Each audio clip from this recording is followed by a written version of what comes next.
नमस्कार। दिन भर की बड़ी खबरों में आपका स्वागत है। मैं हूं अंशिता श्रीवास्तव। इस बुलेटिन में आज बात होगी राहुल गांधी के केंद्र सरकार पर नए आरोपों की, अयोध्या में जमीन खरीद में गड़बड़ी की शिकायतों की, जानेंगे एक दिन पहले क्यों स्थगित हुआ संसद सत्र, हरीश रावत के ट्वीट ने कैसे बढ़ाई कांग्रेस में हलचल, बात करेंगे प्रियंका के आरोपों पर सरकार के एक्शन की, राजनीतिक दलों को चुनाव आयोग के निर्देश की और बुलेटिन के आखिर में बात महंगाई की। लेकिन तमाम बड़ी खबरों से पहले एक नजर सुर्खियों पर।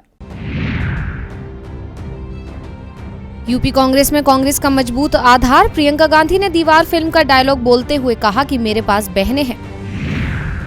ओमिक्रॉन को देखते हुए राज्य सरकारें हुई अलर्ट, हरियाणा में 1 जनवरी से वैक्सीन के 2 डोज लेने वालों को ही सार्वजनिक स्थानों पर एंट्री, दिल्ली और कर्नाटक में नए साल के जश्न पर लगाई रोक, पुडुचेरी में लगा लॉकडाउन। एशियाई चैंपियंस ट्रॉफी में भारत को मिला ब्रॉन्ज मेडल, तीसरे स्थान के लिए हुए मुकाबले में भारत ने पाकिस्तान को दी मात, शुरुआत में पिछड़ने के बाद भारत ने पाकिस्तान को 4-3 से हराया। शेयर बाजार में रही तेजी, सेंसेक्स 612 अंकों की तेजी के साथ 56,931 अंक पर हुआ बंद, निफ्टी 185 अंकों की तेजी के साथ 16,955 अंक पर हुआ बंद। तो सुर्खियों के बाद बात आज की सबसे बड़ी खबर की। देश में कोरोना का नया वेरिएंट दस्तक दे चुका है। इसके मामले तेजी से बढ़ रहे हैं, लेकिन भारत में अभी इसे लेकर ज्यादा हलचल नहीं दिख रही है। कांग्रेस नेता राहुल गांधी ने केंद्र सरकार की रणनीति पर सवाल खड़े कर रहे हैं। उन्होंने सरकार की तैयारियों को लेकर सवाल उठाए हैं। तो क्या कहा है राहुल गांधी ने, देखिए रिपोर्ट। कोरोना महामारी के चलते इस साल देश ने जो मंजर देखे वो डराने वाले थे। ऐसे में अब कोरोना का नया वेरिएंट ओमिक्रॉन भी देश में दस्तक दे चुका है और करीब 200 से ज्यादा लोग इस नए वेरिएंट की चपेट में आ चुके हैं। लेकिन हमारी सरकार नींद में है और उसे जगाने का काम कर रहा है विपक्ष। सरकार वैक्सीनेशन को लेकर बड़े बड़े दावे करती है, लेकिन कांग्रेस सांसद राहुल गांधी ने एक बार फिर सरकार के झूठे वादों की पोल खोलते हुए ट्वीट किया। इसके अलावा सरकार से सवाल भी किया। राहुल गांधी ने बुधवार को कहा कि देश की बड़ी आबादी का अब तक टीकाकरण नहीं हुआ है और सरकार को बताना चाहिए कि लोगों को बूस्टर खुराक देना कब शुरू किया जाएगा। उन्होंने टीकाकरण के आंकड़ों का एक चार्ट साझा करते हुए ट्वीट किया, बहुतायत आबादी का अब तक टीकाकरण नहीं हुआ है, सरकार बूस्टर खुराक देना कब शुरू करेगी। कांग्रेस नेता ने ट्वीट के साथ जो चार्ट साझा किया उसमें कहा गया है कि टीकाकरण की मौजूदा गति से 31 दिसंबर 2021 तक देश की 42% आबादी का ही टीकाकरण हो सकेगा और इस वर्ष के खत्म होने तक 60% आबादी का टीकाकरण करने के लक्ष्य को हासिल करने के लिए इस साल के आखिरी सप्ताह में प्रतिदिन 6 करोड़ 10 लाख खुराक देनी पड़ेगी। इसमें यह भी दर्शाया गया कि पिछले एक सप्ताह के दौरान प्रतिदिन औसतन 58 लाख खुराक दी गई। इसके अलावा भी ओमिक्रॉन की बढ़ती रफ्तार पर चिंता जताते हुए कांग्रेस नेता अधीर रंजन चौधरी ने भी केंद्र सरकार को सर्वदलीय बैठक बुलाने की सलाह दी थी। अब देखना होगा कि विपक्ष के सवालों का जवाब सरकार दे पाती है या नहीं। बूस्टर डोज कहां है? ओमिक्रॉन से लड़ने की तैयारी क्या है? सवाल कई हैं, लेकिन सरकार के पास जवाब नहीं है। आज संसद में विपक्ष की तरफ से एक और सवाल उठाने की तैयारी थी और ये सवाल जुड़ा है अयोध्या से, जो बीजेपी के लिए यूपी चुनाव में बड़ा मुद्दा है और विपक्ष बीजेपी को उसी के दांव से घेरने की तैयारी में है। तो क्यों फिर विवाद के बीच आ गया अयोध्या? देखिए ये रिपोर्ट। देश में करोड़ों लोगों की आस्था और भावना से जुड़े राम मंदिर निर्माण के मुद्दे को भुनाकर ही बीजेपी सत्ता के सफर का रास्ता तय करती आई है। दिल्ली से लेकर उत्तर प्रदेश तक बीजेपी ने केवल राम नाम जप कर ही अपना काम बनाया है, लेकिन अब राम मंदिर की जमीन को लेकर उसके पैरों तले जमीन खिसकती जा रही है, क्योंकि विपक्षी दल लगातार जमीन खरीद में गड़बड़ी का आरोप लगा रहे हैं। आप नेता संजय सिंह ने कहा कि अयोध्या में राम मंदिर तीर्थ क्षेत्र के आसपास जमीन खरीदने की होड़ लगी है। विधायकों, नेताओं, एसडीएम, डीआईजी और अधिकारियों के रिश्तेदारों ने प्लॉट खरीद लिए हैं। प्रभु श्री राम के मंदिर की जमीन के नाम पर 5 मिनट में 1650 करोड़ का घपला हुआ है। इसी के साथ ही उन्होंने कहा कि मैंने एक ही बात कही थी कि लोगों ने मंदिर के लिए पेट काट करके चंदा दिया है, उसमें घपला नहीं करना चाहिए। संजय सिंह ने कहा कि आज बहुत बड़ा खुलासा करना चाहता हूं, अयोध्या में राम मंदिर तीर्थ क्षेत्र के आसपास जमीन खरीदने की होड़ लगी है। साथ ही उन्होंने कहा कि दरअसल 1990 में बात शुरू होती है, जब महर्षि रामायण विद्यापीठ नाम का ट्रस्ट दलितों की जमीन खरीदता है। दलित ही दलित की जमीन को खरीद सकता है, ये ट्रस्ट के लोग जानते थे। इसलिए रोंगई नाम के एक दलित ने 21 बीघा जमीन को कई दलितों से खरीदी और ट्रस्ट को दान कर दिया। उन्होंने कहा कि इस बात पर अधिकारियों ने जांच बिठा दी, लेकिन जांच बिठाने वाले अधिकारियों के रिश्तेदार ही जमीन खरीद रहे हैं। अब आम आदमी पार्टी ने तो एक बार फिर से सरकार के खिलाफ मोर्चा खोल दिया है। देखना होगा कि बीजेपी इस पर क्या प्रतिक्रिया देती है। राम के नाम पर सरकार के करीबी अयोध्या में जमीन का बंदर बांट कर रहे हैं। कानून का कोई डर दिख नहीं रहा है। विपक्षी दल सड़क से संसद तक इसे लेकर सवाल उठा रहे हैं, लेकिन सरकार विपक्ष की आवाज सुनने को तैयार नहीं है। संसद में भी ये मुद्दा उठाने की तैयारी थी, लेकिन संसद का सत्र ही समय से पहले स्थगित कर दिया गया।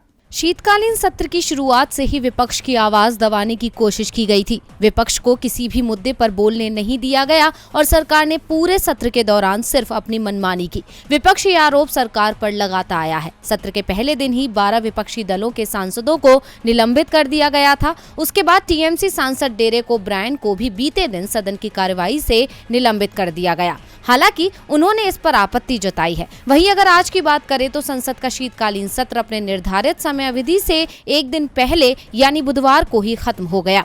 दोनों सदनों में बुधवार सुबह की कार्यवाही को अनिश्चित काल के लिए स्थगित कर दिया गया। मौजूदा शीतकालीन सत्र 29 नवंबर को शुरू हुआ था और इसे 23 दिसंबर तक चलना था। राज्यसभा में सुबह 11 बजे जैसे ही सदन की कार्यवाही शुरू हुई तो सभापति एम वेंकैया नायडू ने जरूरी दस्तावेज सदन के पटल पर रखवाए।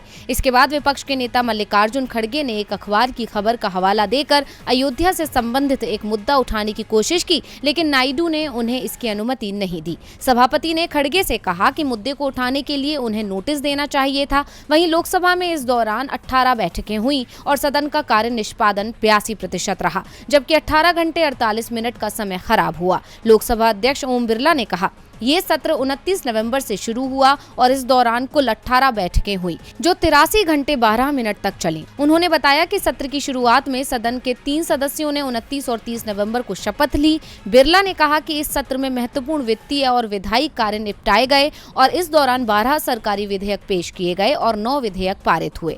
सत्र के दौरान कृषि विधि निरसन विधेयक 2021, राष्ट्रीय औषधि शिक्षा अनुसंधान संस्थान संशोधन विधेयक 2021, केंद्रीय सतर्कता आयोग संशोधन विधेयक 2021, दिल्ली विशेष पुलिस स्थापन संशोधन विधेयक 2021 और निर्वाचन विधि संशोधन विधेयक 2021 जैसे महत्वपूर्ण विधेयक पेश किए गए। 20 दिसंबर को वर्ष 2021-22 के लिए अनुदान के अनुपूरक मांगों के दूसरे बैच पर चर्चा हुई। सत्र के दौरान 91 तारांकित प्रश्नों के उत्तर दिए गए और 20 दिसंबर को 20 तारांकित प्रश्नों की सूची को कवर किया गया।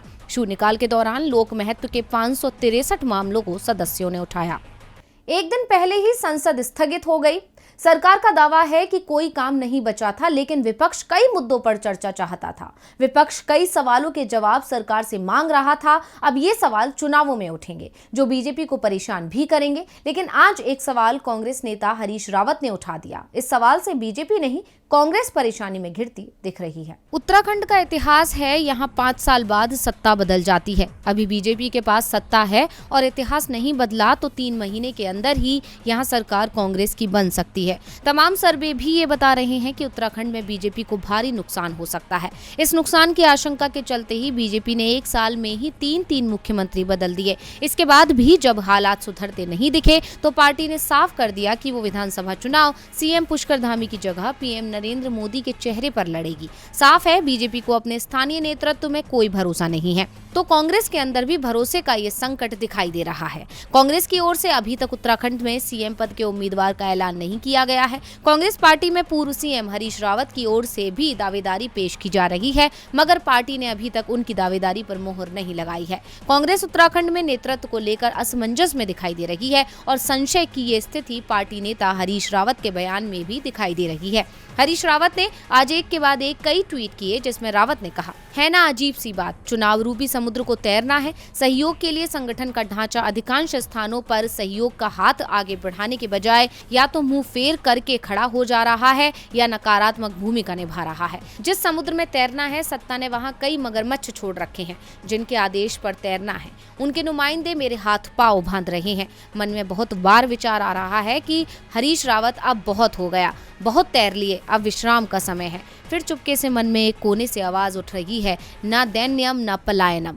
बड़ी ओहापोह की स्थिति में हूँ। नया वर्ष शायद रास्ता दिखा दे। मुझे विश्वास है कि भगवान केदारनाथ जी इस स्थिति में मेरा मार्गदर्शन करेंगे। ना दैन्यम ना पलायनम। साफ है हरीश रावत पर दबाव कितना भी हो, लेकिन वो मैदान छोड़ने को तैयार नहीं है। पर देखना होगा कि कांग्रेस इस ट्वीट के बाद क्या कदम उठाती है। हरीश रावत के सवालों का जवाब कांग्रेस के पास है। हरीश रावत की इच्छा है कि पार्टी उनके नाम का ऐलान कर दे, जबकि कांग्रेस ने किसी भी राज्य में इस बार सीएम उम्मीदवार के नाम का ऐलान नहीं किया है, यहां तक कि यूपी में भी नहीं, जहां प्रियंका गांधी पार्टी के प्रचार की कमान संभाले हुए हैं। बीते दिनों प्रियंका ने मोदी सरकार पर आरोप लगाते हुए दावा किया था कि उनके बच्चों के इंस्टाग्राम को हैक किया जा रहा है। तो क्या आया प्रियंका के आरोपों पर सरकार का जवाब? देखिए ये रिपोर्ट। बीते दिन कांग्रेस महासचिव प्रियंका गांधी ने मोदी सरकार पर आरोप लगाते हुए कहा था कि उनके बच्चों के इंस्टाग्राम अकाउंट भी हैक किए जा रहे हैं। सरकार के पास और कुछ काम नहीं है क्या? अब प्रियंका के इन आरोपों के बाद मोदी सरकार एक्शन में आ गई है और अब सरकार ने स्वतः संज्ञान लेते हुए जांच के आदेश दे दिए हैं। सरकार की तरफ से इलेक्ट्रॉनिक्स एवं सूचना प्रौद्योगिकी मंत्रालय ने इंस्टाग्राम से प्रियंका गांधी के उन आरोपों को लेकर सवाल किए जिसमें प्रियंका ने उनके बच्चों के इंस्टाग्राम अकाउंट हैक करने की बात की थी। आईटी मंत्रालय ने पूछा था कि कब प्रियंका गांधी के बच्चों का इंस्टाग्राम हैक हुआ, कब प्रियंका गांधी के बच्चों के इंस्टाग्राम हैक होने की जानकारी इंस्टाग्राम को दी गई, किसने बच्चों के इंस्टाग्राम हैक किए, क्या कोई आपत्तिजनक या बेजा पोस्ट बच्चों के इंस्टाग्राम अकाउंट से किया गया, कितना समय इंस्टाग्राम हैंडल को वापस हासिल करने में लगा। हालांकि इंस्टाग्राम ने इस तरह की किसी शिकायत की जानकारी न होने की बात कही है। इलेक्ट्रॉनिक्स एवं सूचना प्रौद्योगिकी मंत्रालय ने कंप्यूटर इमरजेंसी रिस्पांस टीम को इस मामले की जाँच करने को कहा है। बताया जा रहा है कि जांच के प्रोटोकॉल के तहत ये टीम प्रियंका गांधी और उनके बच्चों से भी बात कर सकती है। तो अब देखना होगा कि इस मामले में सरकार पर लगे आरोप सही साबित होते हैं या गलत। अखिलेश ने फोन टैपिंग का आरोप लगाया और फिर प्रियंका ने बच्चों के इंस्टाग्राम अकाउंट हैक होने का। मुश्किल में घिरी केंद्र सरकार ने प्रियंका के आरोपों पर तेजी दिखाई है और ये तेजी दिखाई जा रही है चुनावों के चलते। चुनाव आयोग विधानसभा चुनावों का ऐलान कुछ ही दिनों में कर देगा और आयोग की टीम उन राज्यों का दौरा कर रही है जहां चुनाव होने हैं। ऐसे में गोवा पहुंचे मुख्य चुनाव आयुक्त ने पार्टियों से टिकट देते समय सावधानी दिखाने की मांग की है। तो क्या कहा है मुख्य चुनाव आयुक्त ने? देखिए रिपोर्ट। 1 महीने के अंदर देश में 5 राज्यों में विधानसभा चुनावों का ऐलान हो जाएगा। चुनाव आयोग ने इसे लेकर अपनी तैयारियां तेज कर दी हैं। राजनीतिक दलों ने उम्मीदवारों के चयन की प्रक्रिया भी शुरू कर दी है। हर दल की एक ही पसंद है, जीतने वाले को ही टिकट दिया जाएगा, भले ही उम्मीदवार का चरित्र कैसा भी हो। हर दल से टिकट मांगने वालों में दागी उम्मीदवारों की लंबी कतारें लगी हुई हैं और ये भी तय है कि इनमें से कई लोग पार्टियों से टिकट लेने में कामयाब भी हो जाएंगे। लेकिन अब चुनाव आयोग ने इसे लेकर पार्टियों की परेशानी जरूर बढ़ा दी है। गोवा में चुनावों की तैयारियों का जायजा लेने पहुंचे मुख्य चुनाव आयुक्त सुशील चंद्रा ने कहा कि मतदाताओं को उम्मीदवार के बारे में सारी जानकारी मिलनी चाहिए। राजनीतिक पार्टियों को अखबार, टीवी और वेबसाइट पर बताना होगा कि उनका उम्मीदवार दागी छवि का है, उस पर कितने मामले हैं और कौन से मामले चल रहे हैं, ये सब बताना होगा। जो पार्टी दागी छवि वाले व्यक्ति को उम्मीदवार बनाती है उसे मतदाताओं को ऐसे व्यक्ति को टिकट देने का कारण भी बताना होगा। पार्टी को बताना होगा कि क्यों एक साफ छवि वाले उम्मीदवार की जगह उसने दागी कैंडिडेट को टिकट दिया है और ये फैसला कैसे सही है। चुनाव आयोग ने साफ कर दिया कि अब उम्मीदवार ही अपना इतिहास नहीं बताएगा, बल्कि पार्टियों को भी बताना होगा कि उसने स्वच्छ छवि के उम्मीदवार को टिकट क्यों नहीं दिया। और बुलेटिन के आखिर में बात, नए साल में महंगाई क्यों बढ़ा सकती है मुश्किल। साल 2021 अब खत्म होने जा रहा है, यानी 9 दिन बाद हम नए साल 2022 में प्रवेश कर जाएंगे। लेकिन अगर आप सोच रहे हैं कि नए साल में सौगात मिलेगी या फिर खुशखबरी मिलेगी तो आप गलत हैं, क्योंकि नए साल में मोदी सरकार महंगाई का बोझ डालकर निराश करने वाली है। बैंकिंग सेक्टर से लेकर एलपीजी गैस सिलेंडर तक की कीमतों में इजाफा होने के आसार हैं। नए साल का लोगों को बेसब्री से इंतजार रहता है, लेकिन अब की बार ये नया साल लोगों के लिए खुशखबरी नहीं बल्कि निराशा लेकर आएगा, क्योंकि जनता पर महंगाई का बोझ बढ़ता जाएगा। 1 जनवरी 2022 से एटीएम से पैसा निकालना और भी महंगा हो जाएगा। आरबीआई के नए नियम के तहत अब ग्राहकों को तय सीमा के बाद एटीएम ट्रांजैक्शन के लिए जेबें ज्यादा ढीली करनी होंगी। 1 जनवरी से देश के सभी बैंकों ने एटीएम चार्ज 5% तक बढ़ाने का फैसला किया है, यानी अब लिमिट पूरा होने के बाद एटीएम से नकदी निकालने पर हर बार 21 रुपए देना होगा। इसके साथ ही ग्राहक को जीएसटी अलग से देनी पड़ेगी। इसी के साथ ही माना जा रहा है कि गैस सिलेंडर की कीमतों में इजाफा हो सकता है। दरअसल हर एक महीने की पहली तारीख को तेल कंपनियां गैस सिलेंडर का भाव तय करती हैं। पिछले 1 महीने से लगातार कीमतें बढ़ती जा रही हैं और अब माना जा रहा है कि नए साल में भी मायूसी मिलने वाली है। वैसे महंगाई के साथ साथ नए साल में कई नियमों में भी बदलाव होने जा रहा है। ऑनलाइन पेमेंट को और ज्यादा सुरक्षित बनाने के लिए भारतीय रिजर्व बैंक ने नए नियम लागू करने का निर्णय लिया है। ये नया नियम 1 जनवरी 2022 से लागू हो जाएगा। 1 जनवरी 2022 से ऑनलाइन पेमेंट करते समय आपको या तो 16 डिजिट वाले डेबिट या क्रेडिट कार्ड नंबर समेत कार्ड की पूरी डिटेल्स डालनी होंगी या फिर टोकनाइजेशन के विकल्प को चुनना होगा। इसी के साथ ही जनवरी 2022 से गूगल पर ऑनलाइन पेमेंट से जुड़े नियम बदल जाएंगे। इसका सीधा असर आप पर पड़ेगा, यानी साफ है कि आपको महंगाई के साथ साथ कई बदलावों का भी सामना करना पड़ेगा। तो आज इस बुलेटिन में बस इतना ही। देखते रहिए डीवी लाइव। नमस्कार।